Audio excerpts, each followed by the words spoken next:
can promote that kind of culture of small Kaizen innovations throughout the company, in marketing, in finance, in operations, in R&D, and everywhere else, then there is a continuous improvement in productivity in all of these functions, and that adds up. The best companies I have seen continuously do this. They are very good at this. They may not necessarily have come up with very big innovations, but they are continuously cutting down costs, increasing productivity, improving processes, reducing time lines, meeting ambitious targets effectively, all through this process of incremental creativity. But there is also breakthrough creativity. Yeah. Sir, I would like to give here one small example because what has happened during my PhD, it was on human resource development in public sector enterprises initially, and what I found, like, the public sector enterprises had a very different kind of a system where it was more like do's and don'ts. The role of HR was restricted to only do's and don'ts. And I was called by Hindustan Zinc, which was then now it is a private sector company, but then it was a public sector company. And then I had asked, I was being, asked, can you do something new? You have brought out so many things out of your PhD. What can we do now next? And I introduced a very small system when I said that if anyone in any process can cut down a cost, would be given a 10% of incentive of whatever cost has been saved. So this was percolated down to the labor class also. It was not only to the top people or anybody. And I remember the very first suggestion which came has saved 20 crore rupees to the company. And the person was a labor, and he and his family were sent to Singapore, Malaysia, Pattaya, and wherever they could have gone. And that has given a lot of impetus to everyone to look into their processes. Where can they cut the cost? And all, 412 crore rupees were saved through these innovative practices, which were initiated by, very small suggestion that can we look into the problem. This was after Agarwal took over Vedanta? No, sir, it is before it. Before it? Yeah, in public sector? GRK Murthy was there. In public Yeah, sector? yeah, in public sector. So it was named as Golden Sujhav Yojana. Oh, very But nice. later, it was not, I don't know whether it has taken. When Anil comes later, Anil Khandelwal, Anil he also introduced this thing in Bank of Baroda, and he'll talk about this. Yeah, definitely. Kaizen is also part about job profile In in Ultratech. Ultratech. Ultratech. Kaizen is a mandatory for each and every employee, including contract level. Yeah. 1 or 2 Kaizen per month is mandatory for us. This is interesting because in the US, GM was the dominant player, and Toyota became very important in Japan. And there was a study which showed that I forget the figures, but the figures were that about 90% of the workers of Toyota participated in Kaizen and they contributed suggestions, and that almost all of them were accepted, some form or the other. So this was one side of the picture. The other side in GM is much more top-down kind of an opposition. There only about 18% of the workforce gave suggestions, and of that only a small percentage was accepted. So you had these differences in productivity built up over the years, so much so that GM lost its number one position and Toyota became a major automobile player even in the United States. So don't underestimate the power of Kaizen. It's a extremely powerful thing because it is over a period of time it builds up momentum, and then most important, it creates a culture of innovation. That is most important. A particular suggestion may or may not be important, but when there is an avalanche of ideas, I have seen companies where you have a suggestion box system and nobody opens the box for months.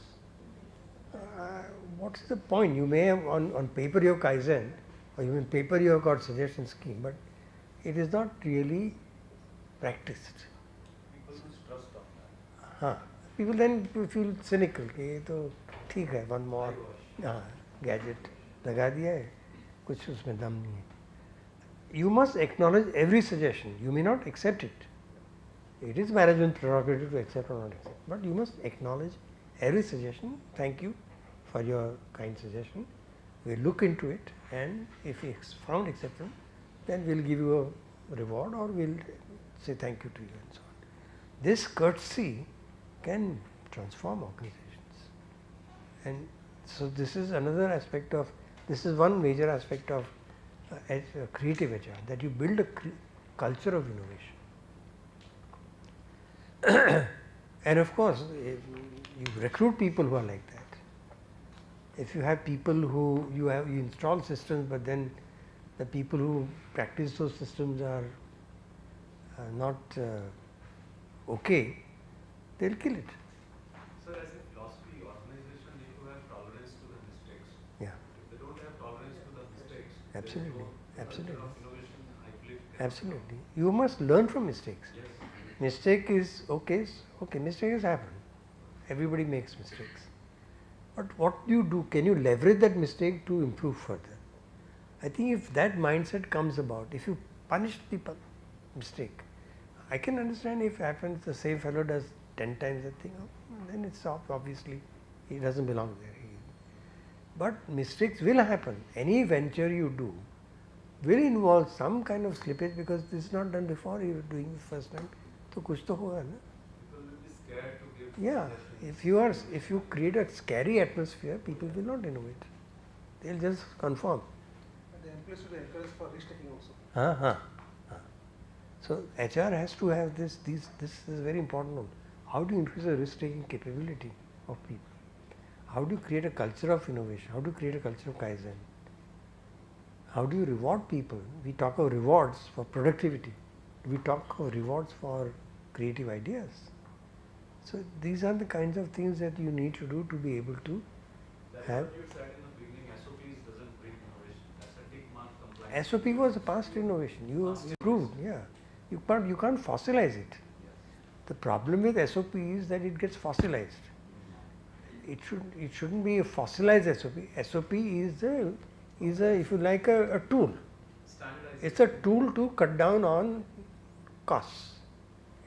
You have discovered a good way through innovation. You have found a good way of doing something.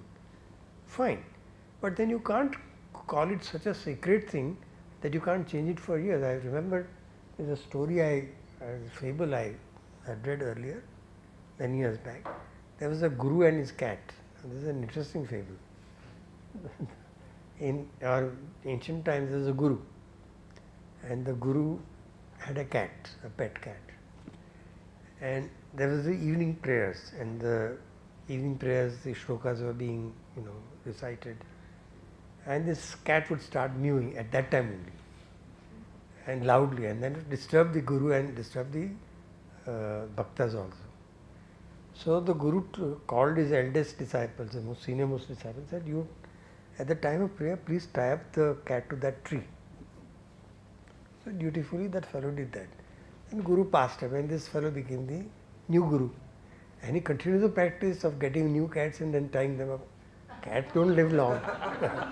And that continued for centuries. And then very learned treatises were written on the importance of tying up cats during prayer time. SOP. They must be, getting a cat specially. Cat, how long does a cat live? It lives for 3-4 years, 5 years. जब मर जाएगी तो दूसरी cat लाओ, उसको भी tie up करो. So when you do it mechanically, when you mechanize thinking, that's a danger signal. SOP can mechanize thinking. So don't do that. You must review the SOP every year, 2 years, 3 years, whatever is appropriate, and then think, is it relevant today? Can we change it? You need SOPs, there is no doubt about that. It's a good thing. But it cannot be treated as a sacred thing. So there is a case study of 1947. So there is a ban on the wires because all the nails, whatever are done in the factory. So during the war time, so this becomes a very restricted commodity.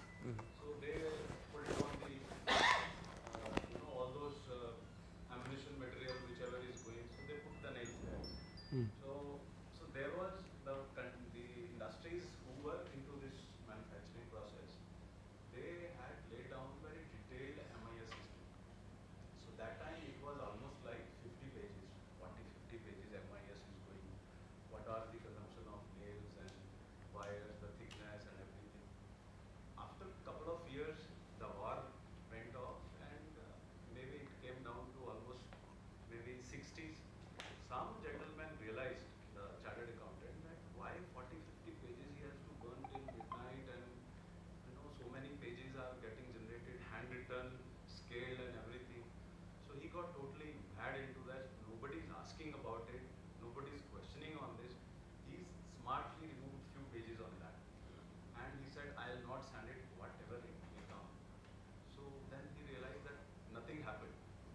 Next month he removed few more pages. Nothing happened. So then he removed the entire nail report out of that and sent only few pages. Nothing happened. Then he went to the managing director. He said, this is all the months I'm doing. Why this report is generated? He said, even I do not know. My father was getting Guru and his cat. Modern example of Guru and his cat. नहीं ये हुआ है ना in India this is what is a fossilized country. Shastras. Shastra is sacrosanct. Because Shastra is written by human beings. Gods have not come down to write Shastras. Shastra. And then you see, remember, this tragedy of this country was there is 5% literacy. 95% of the people could not read or write. And this 5% of that 1% were Brahmins. And this is Brahmin, sorry to say, but but the Brahmins had a monopoly of knowledge. And they enforced it partly out of a feeling of dharma and all that, partly for their self-interest. Both things operate.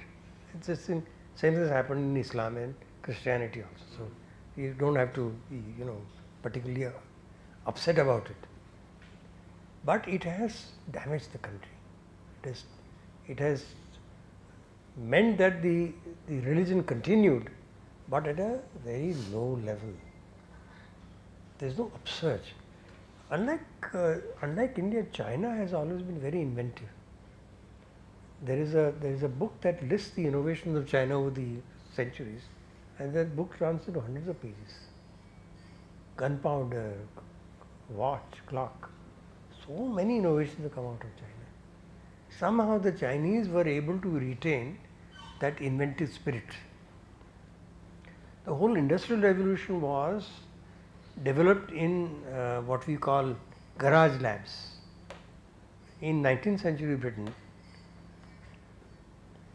there were no big labs, research labs that we now know.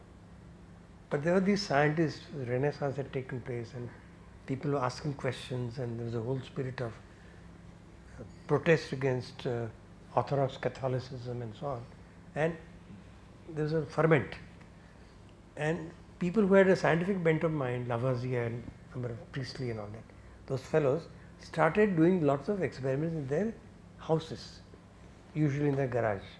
There'd be a garage underneath, not a basement, sorry, not garage. Car to thi, basement. Basement mein karte the un log. And out of that came so many discoveries, which transformed the world.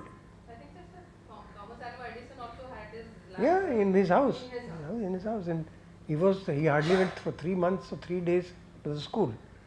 But his mother was very supportive, and she encouraged him to experiment and innovate.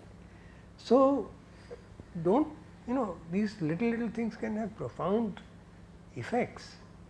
An idea that may seem like a very trivial, small idea, but when it's properly developed, can have very far-reaching impact also.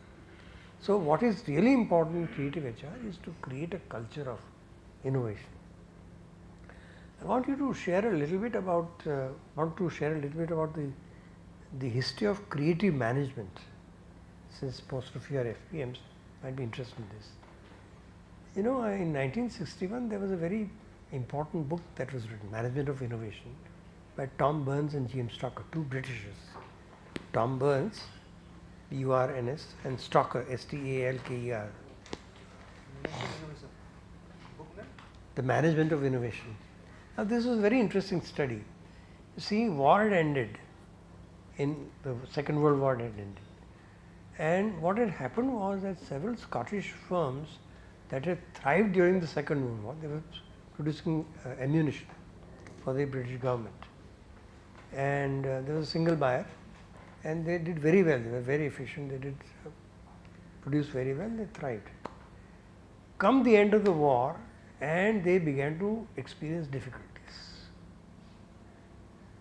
So these two fellows, like good researchers, they were intrigued by why. Why is it that the companies that were doing so well from 1940 to 1945 have struggling now, and companies that in America had come up who had been capturing global market shares in those same product lines, electronics, ammunition, so on, and they are doing so well. Can you guess why? They studied 20 companies in Britain and they interviewed people and all that. But can you guess why is it that one set of companies that did extremely well during the Second World War did poorly after the war was over, and another set of new upstart companies, startups as we call them now, they started doing very well? Was it the SOP thing, like in wartime, you have to make according to a particular... What Burns and Stock called mechanistic management, machine-like management. They had been geared to efficiency, SOP type thinking. So everything was done according to standardized routines.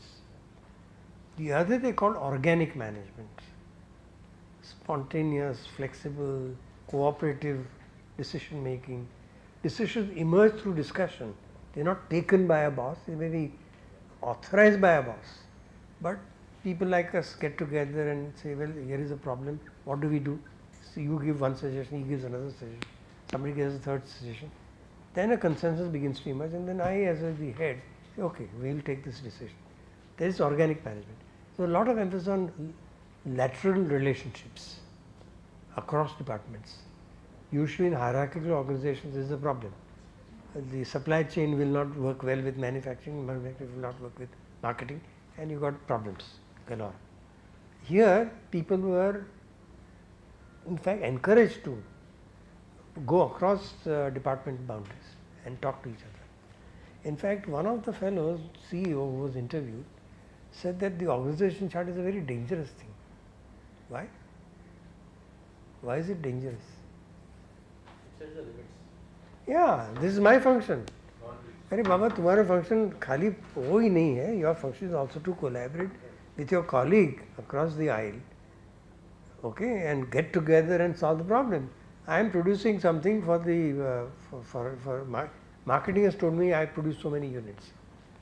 I produce that many units and I am not able to sell marketing. What happens to your inventory? It blows up. What happens to finance? Working capital gets blocked up. Now, working capital fellow, you and I have to sit together periodically to review what the market situation is. Now, that means you have to collaborate. Now, these organic management fellows were very good at collaboration.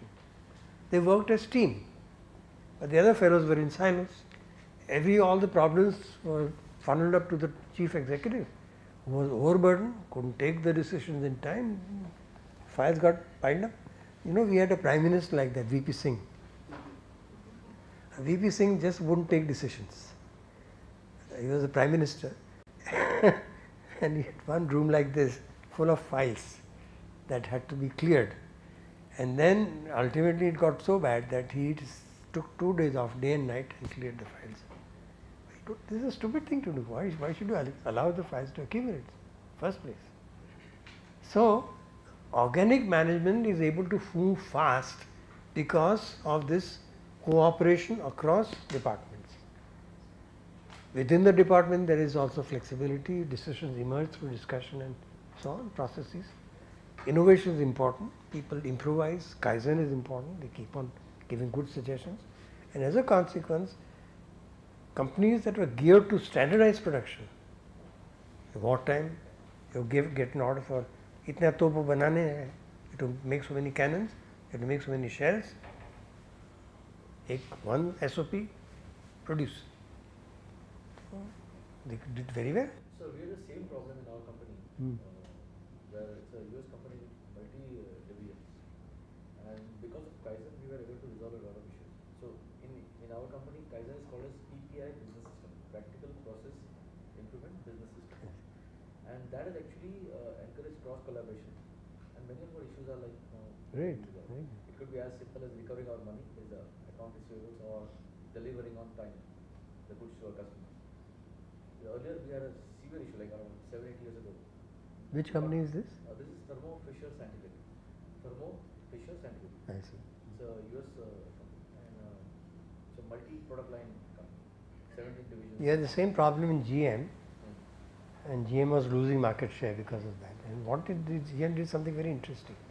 It sent several thousand people to EDS. EDS was their electronic data processing company, subsidiary. It's very dynamic, IT. So they were transferred to them. They imbibed the culture of GM and they were brought back, just to break that mindset of doing things according to SOP. So Yeah, two things that I would like to say, like now the modern day medicine, the doctors have started, teaming up. It's not working in silos. Like a heart surgeon may have all those other surgeons or different kinds of people together. And one case I knew, which has happened in Apollo, one single incision and 5 surgeries were done on a person at a time. no, but it's true. So It's it is to very organic. reduce the incision and maximum health benefit to the person. Yeah. So that way they have done it, and I know the doctor who has done it is Dr. Bora there, and he has done it. So it was really something very amazing to see that how they are now working as a team. My life was saved that way. Yeah, that way. I was in hospital, SIMS. What I had an operation for gallbladder. Yeah. Stones were there, so that was removed. And then after 10 days I was fine. 10 days I was in a board meeting and suddenly I fainted. So they rushed me to SIMS, which was the nearest hospital there. And then they discovered this massive bleeding in my intestine, in my stomach. They couldn't locate the source of the leak, where the blood was leaking out. And I was dying. Literally there was several liters of blood accumulated in my stomach. So my wife was away, she was not in town, and my brothers-in-law took the decision. The doctor told me, 50-50 chance. If you don't go for surgery, you will die. If you go for surgery, there's a 50% chance he will survive. So you take your decision. He says, go ahead, have the surgery. Then a whole team was assembled. This was in SIMS. And one fellow, what he did is something quite clever, not SOP. What he did was, for 10 minutes he kept they opened up my stomach and kept his hand on my inside tight for 10 minutes, then released it. And the blood spurted out from the spot. What had happened was, when the gallbladder was removed, a part of it was attached to the liver, and the surgeon maybe goofed a little bit there, didn't suture it up properly, didn't realize there was a cut, and that started bleeding, and that became a flood of blood. So organic out of box thinking is tremendously important in today's times, and it's a national thing we have to do. It's not just one industry, one company, or one department. Across this country, if we want to grow as a nation, we have to imbibe Kaizen, not necessarily in the Japanese way, Kaizen in spirit. We must encourage innovation in the family, in the community, in institutions, in the government, in every sphere of life. Then we will rise as a nation.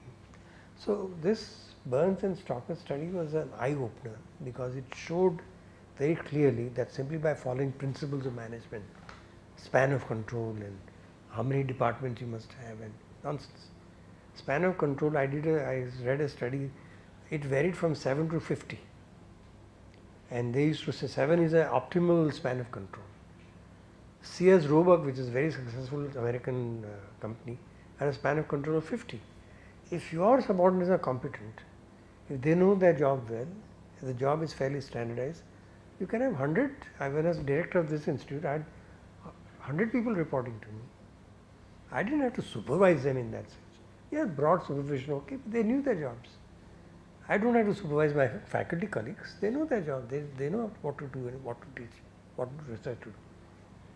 So, this we get stuck with these nostrums of gurus, and then we mechanically, blindly, the cat comes into play. So, this we have to remember as HR people, we have to remember that we must not, we must